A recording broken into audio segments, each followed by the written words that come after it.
Welcome in Math for You. Today we are going to discuss the type 3. In last videos we discussed type 1 and type 2. Type 1 और type 2 से related questions भी हम लोगों ने discuss किए थे. Further we will discuss type 3. Type 3 की आपके पास जो condition होगी उस condition के मुताबिक आपके पास लिखा हुआ होगा equation in exponential form. कि equation जो होगी आपकी वो कौन सी फॉर्म में होगी, एक्सपोनेंट की फॉर्म में होगी. अब एक्सपोनेंट वो कोई भी नंबर हो सकता है. फॉर एग्जांपल यहाँ पे एक इक्वेशन लिखी हुई है, एल इसका कोफिशिएंट है, एल ए पे पावर 2x. अब देखें वेरिएबल जो है वो कौन सी फॉर्म में, एक्सपोनेंट की फॉर्म में. आपके पास इक्वेशन के अंदर आप किसका सोल्यूशन निकालते हैं, वेरिएबल का. अब यहाँ पे वेरिएबल देखें आपके पास पावर के अंदर है, यहाँ पे लिखा हुआ एल ए पे power 2x plus M A पे power x is equal to N. and is changed to ly square plus my is equals to 9 by putting ay is equals to ax is equals to y. कह रहे हैं कि इस equation को change किया जाता है किसकी रिस्पेक्ट से, जब आप ax की जगह a पावर x की जगह क्या प्लेस करते हैं, y. तो हम यहाँ पे सीखेंगे कि पहले ये इक्वेशन बनी किस तरह. जैसे कि आपके पास लिखा हुआ है L A X square plus का M A X is equals to N. अब जब कभी भी आपके पास वेरिएबल पावर के अंदर हो तो आप क्या करोगे कि आप उस नंबर को कि लेट ए पावर एक्स. अब देखो इसको मैं ए पावर एक्स को वाई सपोज करूंगा तो देखो इसके ऊपर ऑलरेडी स्क्वायर आ जाएगा और ये वाई बन जाएगा. तो अगर मैं लिखता हूँ A power X is equal to Y, clear है. तो ए पावर एक्स की जगह मैं क्या प्लेस कर सकता हूँ, वाई. तो अब आप यहाँ देख सकते हैं कि ये जो ए पावर एक्स है ये चीज़, ये पूरी चीज़ किसके बराबर हो गई, y के. तो आपके पास इक्वेशन 1 क्या है, ये फॉर एग्जांपल आपके पास इक्वेशन 1 है. देन इक्वेशन 1 बिकम्स, आपके पास इक्वेशन 1 जो है वो किस तरह बन जाती है कि आप लिखेंगे L A Y A power X किसके बराबर लिया है आपने, y के. तो आपने y लिखा. अब देखें इसके ऊपर पावर कितनी बची है, स्क्वायर, तो आपने स्क्वायर लगा दिया. प्लस m आपने सेम लिखा और आपको पता था कि ये चीज़ पूरी आपने अभी किसके बराबर ली है, ये आपने y के बराबर ली है. तो यहाँ पे क्या आ जाएगा, y is equals to n. तो ये आपके पास इक्वेशन बन गई जिसको आपने क्वाड्रेटिक इक्वेशन में कन्वर्ट कर लिया और उसके आप रूट निकाल लेंगे. फिर वो रूट इधर प्लेस करेंगे तो आप y की रियल वैल्यू निकाल लेंगे, यानी वेरिएबल की रियल वैल्यू निकाल लेंगे जो आपको इक्वेशन में गिवन था. तो ये थी आपकी टाइप 3 जिसके अंदर आप एक्सपोनेंट वाली जो वेरिएबल था, जिसमें एक्सपोनेंट में था वेरिएबल, आप उसको रिड्यूस किस तरह करते हो इनटू क्वाड्रेटिक इक्वेशन या इनटू क्वाड्रेटिक फॉर्म. तो इससे रिलेटेड क्वेश्चन सीखते हैं. देखिए आपके पास सवाल है solve 2 power x plus 2 power 6 minus X minus 20 is equals to 0. अगर मैं इस इक्वेशन को थोड़ा बहुत सिंप्लीफाई करूं, देखिए किस तरह अगर इस इक्वेशन को सिंप्लीफाई किया जाएगा तो यहाँ पे आएगा 2 पावर x प्लस ये 2 पे पावर 6 भी है और ये 2 पे पावर माइनस एक्स भी है. तो अगर मैं इसको ब्रेक कर दूं तो ये इस तरह लिखा जाएगा 2 पावर 6 डॉट मल्टीप्लाई मीन्स 2 पे पावर माइनस एक्स. क्योंकि आपने प्रोडक्ट लॉज पढ़े हैं कि आपके पास एक्सपोनेंट अगर सेम होते तो इनकी बेसिस क्या हो जाती है, प्लस. तो 6 को माइनस एक्स को प्लस करेंगे तो 6 माइनस एक्स बनेगा. माइनस का 20 is equals to 0. Is it clear. अब यहाँ पे एक चीज़ नोट करने वाली ये है कि अगर आप इस पावर को, यानी अभी 2 पे पावर माइनस एक्स है, इसको डिनोमिनेटर में लेके आएंगे तो ये क्या हो जाएगी, पॉजिटिव. इट मीन्स 2 पे पावर एक्स प्लस 2 पे पावर 6 अपॉन में क्या आ जाएगा, 2 पे power X minus 20 is equals to 0. तो अब देखें यहाँ पे भी 2 पे पावर एक्स नज़र आ रहा है और यहाँ पे भी 2 पे पावर एक्स नज़र आ रहा है. तो हम लिखते हैं लेट 2 पे power x is equals to y. हमने क्या लिखा, 2 पे power x is equals to y. तो ये पूरी चीज़ किसके बराबर हो जाएगी, 2 पे पावर x y के बराबर हो जाएगी. तो हमने लिख दिया y प्लस 2 पे पावर 6. 2 पे पावर 6 कितना होता है, 2 पे पावर 5 कितना होता है, 32. 2 पे पावर 6 क्या होता है, 64. तो ये आ जाएगा 64 अपॉन में क्या आ जाएगा, ये आपने किसके बराबर लिया है, ये भी आपने y के बराबर लिया है. तो ये y हो जाएगा और माइनस 20 इज इक्वल्स टू 0. अब आप इसका एलसीएम ले लेंगे. इसके डिनोमिनेटर में क्या है 1, इसके डिनोमिनेटर में क्या है 1. तो 1 इनका एलसीएम क्या आएगा, y आएगा. तो आपने y लिखा. 1 के टेबल में y, यानी इसको y से मल्टीप्लाई करते हैं क्योंकि y स्क्वायर बन जाएगा. एलसीएम सबको आता होगा. y से y कैंसिल तो क्या बनेगा 64 माइनस 1 के टेबल में y पर आता है तो ये इससे y मल्टीप्लाई हो जाएगा. इससे y मल्टीप्लाई हुआ है और इससे 1. ये सबको एलसीएम की ट्रिक पता होगी। तो 20y इज इक्वल्स टू 0। अब देखें यहाँ y क्या करता है, डिवाइड, और इस तरफ आगे क्या करेगा, मल्टीप्लाई। तो आपके पास कंडीशन बनेगी y स्क्वायर माइनस का 64 माइनस का 20y is equals to 0 times y। ऐसे ही बनेगा क्योंकि यहाँ पे लिखा हुआ y इधर डिवाइड कर रहा है, वहाँ जाके मल्टीप्लाई करिए, ये पूरी चीज़ सेम y इसके साथ होगा। तो आपके पास जो इक्वेशन बनेगी वो बनेगी, पहले मैं y को भी लिख दूंगा, y स्क्वायर माइनस का 20y माइनस का 64 इज इक्वल्स टू 0। तो देखें ये आपके पास सिंपल क्वाड्रेटिक इक्वेशन बन गई है, और अब आपने इसको सिर्फ सॉल्व करना है और इसके आंसर निकाल लेंगे। तो यहाँ देखें मैं क्वाड्रेटिक फार्मूला लगा देता हूँ। यहाँ पे इसका कोफिशिएंट क्या है 1, मिडिल टर्म पे देखिए, यहाँ कोफिशिएंट क्या है 1 और यहाँ क्या है 64। 64 और 1 को मल्टीप्लाई करेंगे 64।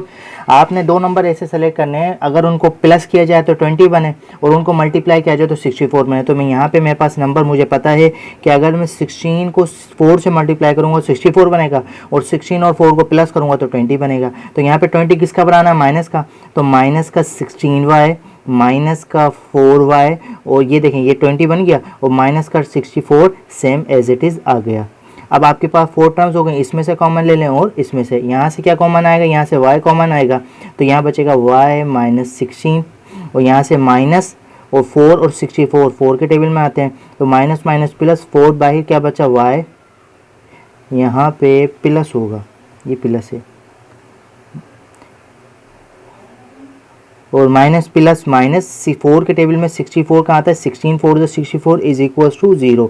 अब देखें ये दोनों ब्रैकेट क्या होगा, सेम, तो आप इस ब्रैकेट को कॉमन ले लें, 16 y माइनस 16 कॉमन आ गया, तो यहाँ क्या बचा y, और यहाँ क्या बचा माइनस का 4 इज इक्वल्स टू 0। और हमने लास्ट वीडियोज़ में देखा है कि जब दो ब्रैकेट्स का प्रोडक्ट 0 आ जाए तो वो दोनों किसके बराबर हो जाते हैं, 0 के, या तो 60 y माइनस 16 0 के बराबर हो सकता है, और या तो फिर y माइनस 4 किसके बराबर हो सकता है, 0 के। तो यहाँ से y इज इक्वल्स टू 16 हो गया, और यहाँ से y इज इक्वल्स टू 4 हो गया।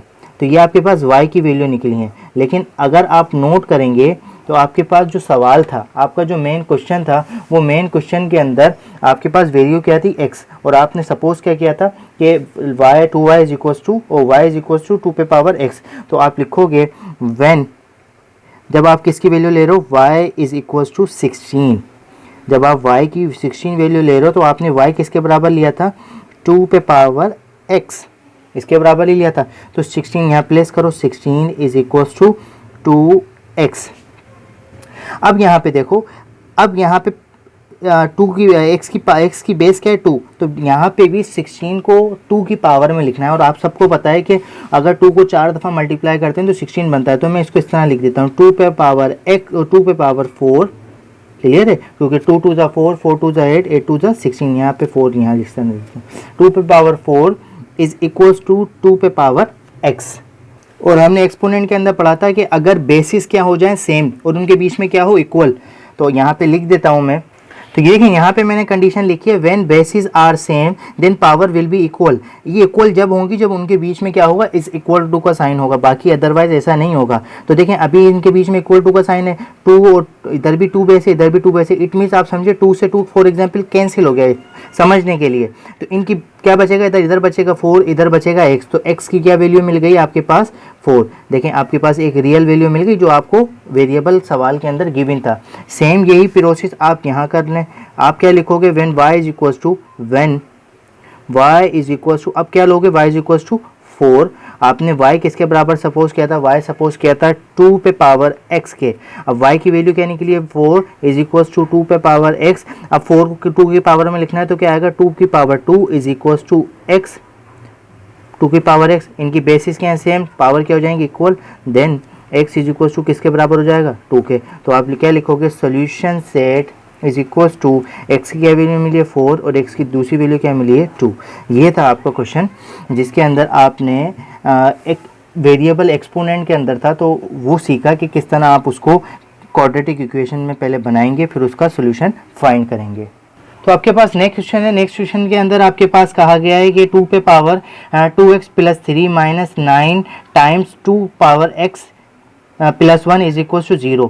अब आपने क्या करना है, देखें वही है जो हमने पहले इक्वेशन टाइप 3 की बात की थी, ये टाइप 3 की इक्वेशन है। किस तरह के, सबसे पहले आप लिखें इसको 2 पे पावर x डॉट, देखें आप ये दोनों प्लस कर रहे हैं, हम इनको ब्रेक करके भी लिख सकते हैं एक्सपोनेंट लॉज के थ्रू। तो एक्सपोनेंट लॉज के थ्रू हम इस तरह भी लिख सकते हैं 2 पे पावर 3 माइनस 9 डॉट यानी मल्टीप्लाई 2 पे power x plus 1 is equal to 0। Clear है। अब आप क्या करेंगे कि आपको 2 पे पावर x ऑलरेडी नजर आ रहा है, अगर आप इसको y सपोज करेंगे तो आप अगर लिख दें इसको let y is equal to 2 पे पावर x। जब आपने y इज इक्वल टू 2 पे पावर x लिखा है तो आपके पास ये पूरी चीज, ये यहाँ से इसकी जो पावर मिस करेंगे आप,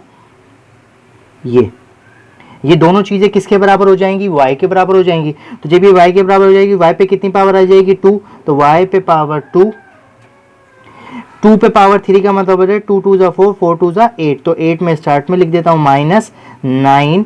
2 पे पावर x का मतलब क्या है y plus 1 is equal to 0।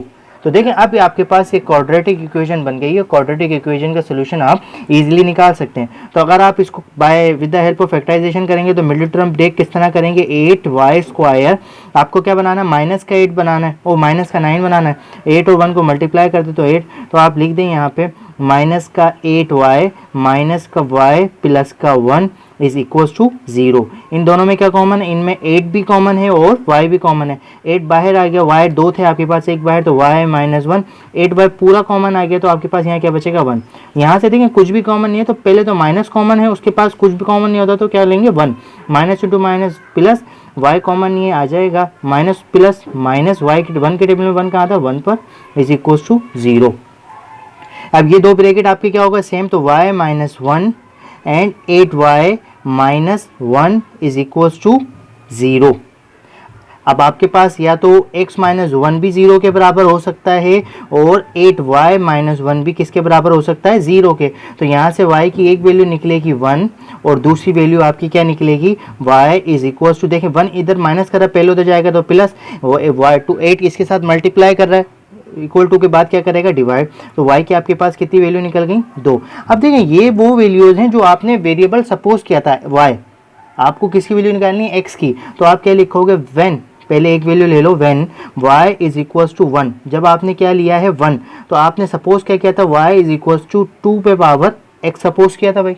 जब 2 पे पावर x सपोज किया था तो अब आपको y की वैल्यू यहाँ पे प्लेस कर देनी है। अब y की वैल्यू आपको पता है, y की वैल्यू पहली वैल्यू आपने क्या निकाली है 1, तो y की वैल्यू 1 इज इक्वल्स टू 2 पे पावर x। अब आपको 1 को 2 की पावर x में लिखना है और आपको ये चीज़ अच्छे से पता है कि किसी भी नंबर के ऊपर पावर 0 किसके बराबर होती है 1 के, लेकिन हमें यहाँ क्या चाहिए 2, क्योंकि यहाँ भी 2 है तो यहाँ भी क्या आना चाहिए 2, तो मैं यहाँ इसको इस तरह लिख दे रहा हूँ 2 पे पावर 0 इज इक्वल्स टू 2 पे पावर x। अब देखें इनकी बेसिस क्या हो गई सेम, बीच में क्या इक्वल्स टू, तो इनकी पावर क्या हो जाएंगी बराबर, तो यहाँ पे लिखेंगे ऑन इक्वेटिंग के लें या कुछ के लें तो x की एक वैल्यू क्या मिल गई 0। क्लियर है। और सेम एज इट इज़ आप यहाँ भी इसको कर दें कि when y is equal to, आप क्या लेना है 1/8 लेंगे, तो y इज इक्वल टू 1/8, तो y इज इक्वल टू आपने क्या लिया था 2 पे पावर x, तो y की जगह क्या आ जाएगा 1/8 इज इक्वल टू 2 की पावर x। अब आपने इसको 2 की पावर में लिखना है, तो आप अगर 2 की पावर 1 की, अब यहाँ पे क्या नज़र आ रहा है 1/8, 1/8 नज़र आ रहा है, तो आप इसको इस तरह लिख सकते हैं, पहले लिखें 1, इसको तो आप कन्वर्ट कर ही नहीं सकते, आप इसको क्या लिख सकते हैं 2 की पावर 3 में, क्योंकि 8 की पावर अभी हमने देखी थी, देखें यहाँ पर ये रही 2 की पावर 3 कितना होता है 8, तो हम इसको 8 को हम 2 की पावर 3 में दोबारा एक्सप्रेस भी कर सकते हैं और यहाँ पे 2 की पावर x आ जाएगी। अब देखें ये 2 की पावर 3 है, ऊपर जाएगा तो इसकी पावर क्या हो जाएगी नेगेटिव, तो ये हो जाएगा 2 की पावर -3 इज इक्वल्स टू 2 की पावर x। अब देखें इनकी दोनों की बेसिस क्या है सेम, पावर क्या हो जाएंगी बराबर, तो x की क्या वैल्यू मिलेगी -3। तो ये आपकी सॉल्यूशन आ गया। तो आप आखिर में क्या लिख देंगे सॉल्यूशन सेट, तो आप लिखेंगे solution set is equals to x की वैल्यू क्या मिली 0 और दूसरी वैल्यू क्या मिली -3। तो ये था आपका question number 10। Question number 11, question number 11 के बाद आपके पास question number 12 same as it is है जैसे कि हमने क्वेश्चन नंबर 11 किया था। तो देखें 4 की पावर को आप डिस्ट्रीब्यूट करिए, पहले 4 की पावर 1 फिर डॉट लगाइएगा 4 की पावर -1, इसी तरह यहाँ पे 4 की पावर 1 फिर डॉट 4 की पावर x। तो देखें 4 की पावर x और 4 की पावर x क्या हो जाएगी, यहाँ 1 माइनस है तो इसको अपॉन में ले जाइए। Same as it is question number 10 से रिलेटेड है, जैसे क्वेश्चन नंबर 10 हुआ है इसी तरह क्वेश्चन नंबर 12 होगा। तो ये आपका होमवर्क है। नेक्स्ट वीडियो में इससे आगे डिस्कस करेंगे। मज़ीद वीडियोस के लिए please subscribe our channel and like our videos. Thank you.